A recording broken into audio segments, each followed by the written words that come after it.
ពីភូមិលោកនេះធំល្វឹងល្វើយនៅឡើយអាចវបានចិត្តជូនស្រស់កលយានវោះមិនបានឡើយ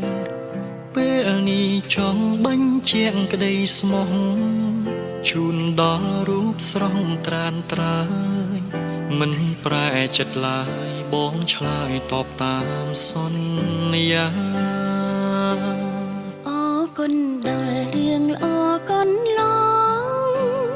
បងស្មោះនឹងស្នេហាបានបំពេញសន្យាវិចាប្រាំស្រីជាសំណាងរបស់រូបអូបានរូបបងជាស្វាមីយល់ចិនភក្តីហឹងរតីមានក្តី